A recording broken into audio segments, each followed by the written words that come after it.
très chers collègues, salut très chers abonnés, bon dimanche à tout le monde. J'espère que vous allez très bien. Voilà, nous voici une fois de plus sur Jinkunga Tutoriel. Nous allons continuer nos séries de formations. Alors ce matin, nous allons répondre à une question d'un abonné. Voilà, donc la préoccupation de l'abonné voulait beaucoup plus savoir sur quel onglet peut-on choisir la norme de calcul et choisir aussi les unités à utiliser, ainsi que les convois des charges dans le logiciel CPCAD. Voilà, donc c'est ce que nous allons faire tout de suite, de manière à ce que vous puissiez comprendre comment est-ce que vous pouvez donc procéder pour choisir la norme, mais aussi choisir aussi les convois des charges que vous allez utiliser, et enfin également comment est-ce que vous pouvez donc directement paramétrer le unité.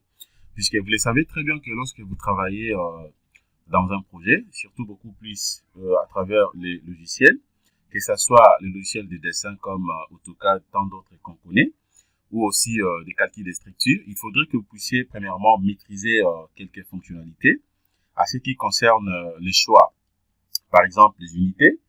Voilà, donc les unités, comment est-ce que vous pouvez insérer aussi les convois, mais aussi bien maîtriser la norme. Puisque vous le savez que lorsque vous êtes en train de calculer ou dimensionner une structure, que vous n'avez pas la précision sur la norme, cela donc n'est pas du tout bien. Puisqu'il n'y a rien qui va vous rassurer que le projet a été bel et bien correctement calculé, étant donné que vous n'avez pas la maîtrise, mais aussi la précision sur la norme de calcul. Voilà. Alors, c'est ce que je vais vous montrer. C'est très simple. Donc, le tuto ou la vidéo ne sera pas du tout longue, puisque c'est vraiment simple à faire. Voilà.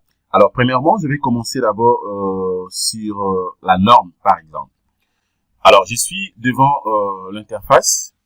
Voilà, devant l'interface donc SIP. Alors, ce qui concerne les projets, déjà, vous le savez très bien comment est-ce que vous pouvez donc procéder pour faire le choix, par exemple, des projets. Alors, je vais vous le montrer à travers ces projets. Voilà, donc ces ponts cadres que vous êtes en train de voir ici. Alors, si je vais faire les choix directement de la norme, par exemple, qu'est-ce que je veux faire? Je viens, par exemple, ici. C'est juste question de venir ici. Donc, à droite de l'écran, vous allez voir, là, on écrit configuration.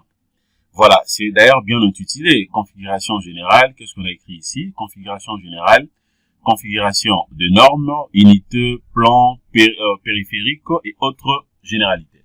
Voilà, donc à travers ces boutons que vous aurez donc la possibilité de faire le choix de tous les éléments mentionnés ci-dessous, comme la norme, unité, plan, périphérique et autres généralités. Alors, à ce qui concerne maintenant la norme, comment est-ce que je vais faire les choix? C'est juste question de cliquer une seule fois. Une fois cliqué, voilà, déjà, je vois la norme est là. Voilà, donc je vais cliquer directement sur la norme. Voilà, je clique. Déjà, la norme par défaut ici, c'est Bael. Regardez, c'est Bael 91.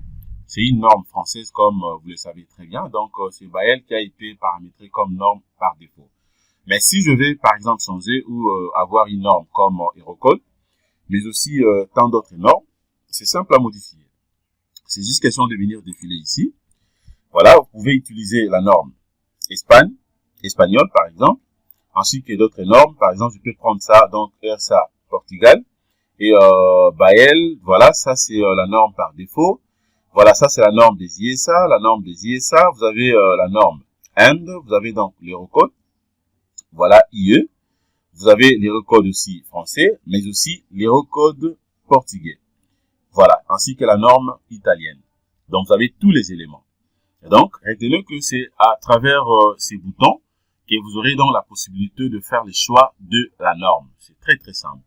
Voilà. Donc, je ferme. À ce qui concerne la norme, je suis sûr et certain que vous avez très bien maîtrisé. Voilà. Alors, sa deuxième préoccupation maintenant, il voulait aussi savoir comment peut-on faire le choix dans le paramétrage des unités. Alors, en fait, pour avoir la précision, pour savoir si l'unité de longueur que vous êtes en train d'utiliser, c'est quoi?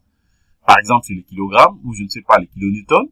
Et aussi l'unité de mesure que vous êtes en train d'utiliser, c'est quoi? C'est les centimètres, le millimètre ou le mètre. C'est simple à faire. C'est juste question de venir tout simplement ici. Sur la configuration, une fois vous cliquez, cette fois-ci, maintenant, je prends Donc le deuxième, je clique, là on écrit unité. Une fois cliqué, voilà, c'est à ce niveau que vous serez à mesure donc de faire le choix à ce qui concerne le unité. Regardez, par défaut ici, donc c'est la synthèse internationale. Voilà, comme vous le savez très bien. Vous pouvez également faire des modifications comme je peux faire le choix du système d'unité MKS. Voilà. Mais à ce qui me concerne, je laisse par défaut système d'unité, donc système international. Comme vous le savez très bien, donc quand on parle de système international, on voit donc tous les paramètres comme les kilogrammes, les kilonewtons, tout ce qu'on sait là. Donc c'est déjà bon. Et puis troisièmement, je peux choisir aussi système, donc système d'unité, unité anglaise. Alors si vous maîtrisez très bien l'anglais et que vous voulez travailler avec ça, ça dépend de vous. Alors, ce qui concerne maintenant l'unité aussi d'énergie, par défaut c'est les joules, hein. C'est les joules. Je peux aussi prendre les kilocalories, si je veux, ou bien unité thermique. Voilà, donc ça dépend. Donc, c'est à ce niveau ici que vous serez à mesure de faire les choix à ce qui concerne le unité, le paramétrage des unités. Je crois que là aussi, c'est bon. Voilà, et puis je ferme. Voilà. Alors, sa troisième préoccupation maintenant, c'était quoi? C'était comment donc peut-on insérer ou sur quel onglet peut-on choisir donc les convois de charge dans SIP. Voilà, ce qui concerne les convois de charge, c'est juste question de venir ici. Je viens là, on écrit convoi. Voilà. Bon, je vais d'abord enlever les convois que vous êtes en train de voir ici. Voilà, une fois que je viens ici sur convoi de charge, cliquez. Alors, pour insérer directement les convois, je peux venir sur nouveau. Je viens directement sur nouveau, une fois cliqué. Voilà, les convois apparaissent directement ici. Voilà, les convois est là. Vous avez donc les convois par défaut, ce qui apparaît ici. Alors, maintenant, ce qui concerne, si je vais modifier ou vérifier quelques paramètres ou quelques données à ce qui concerne les convois que je viens de choisir ici, c'est simple. Je peux rentrer ici. Je viens, bon, ici, je peux aussi déplacer les convois. Si je vais déplacer les convois, c'est juste question de prendre déplacer. Si je vais supprimer ou effacer, je prends effacer. Et puis, vous venez directement ici. Et puis, vous aurez la possibilité de faire la sélection et puis supprimer les convois comme vous voulez. Alors, ce qui me concerne maintenant, regardez, là, c'est parti. Je peux prendre encore ça. Je supprime les convois. Voilà. Je reprends d'abord les convois. Voilà, je peux cliquer là-dessus. Voilà, vous allez voir que là, je viens de supprimer les convois. Donc, c'est parti. Mais par contre, je vais aussi, si je veux donc faire retourner ces convois, c'est simple. Je vais faire la même chose. Donc, je vais faire apparaître les convois. Donc, je vais rentrer ici. Voilà, et puis je clique de l'autre côté. Alors, ce qui concerne donc d'autres modifications, je peux venir ici. Je prends donc éditer. Voilà, je clique sur ces convois. Vous allez voir même la surcharge, hein, donc ça fait les convois que je suis en train d'utiliser ici. Regardez le nombre d'essieux. Et puis donc vous avez donc le nombre d'essieux. Voilà, et ça fait combien? Ça fait 100 kN. Voilà, ça fait 100 kN. Alors, à ce niveau ici, les convois de charge et des classes RSA, classe IN. Voilà. Alors, si vous voulez faire des modifications, je peux aussi faire des modifications comme je vais. Hein. Donc, c'est juste question de venir ici. Vous pouvez changer tout ce que vous voulez là. Et aussi, soit insérer d'autres modifications. Donc, justement, c'est comme on fait sur Robot Structural Analysis. Donc, c'est vraiment simple. Comme ça, prochainement, je pourrai vous montrer comment est-ce qu'on peut défiler ou faire des modifications en ce qui concerne les convois. Et donc, c'est ça. Je prends aussi le deuxième convoi. Je double-clique. À ce niveau, je peux faire aussi des modifications. Voilà, vous avez donc déjà à ce niveau, vous voyez très bien le nombre d'essieux ainsi que le nombre des roues. Voilà. Donc, à ce niveau ici, je peux faire des modifications comme je vais. Je peux supprimer aussi les éléments. Je peux soit ajouter donc de nouveaux éléments et aussi faire des copies comme je vais. Et donc, c'est un peu ça. Donc, voilà en fait ce que je voulais vous montrer à ce qui concerne donc les trois préoccupations de notre très cher abonné. Voilà, j'espère que vous avez très bien suivi et très bien compris comment est-ce que vous pouvez donc premièrement choisir la norme, paramétrer les unités et enfin donc faire le choix donc du convoi de charge. Voilà. Alors là, je peux fermer.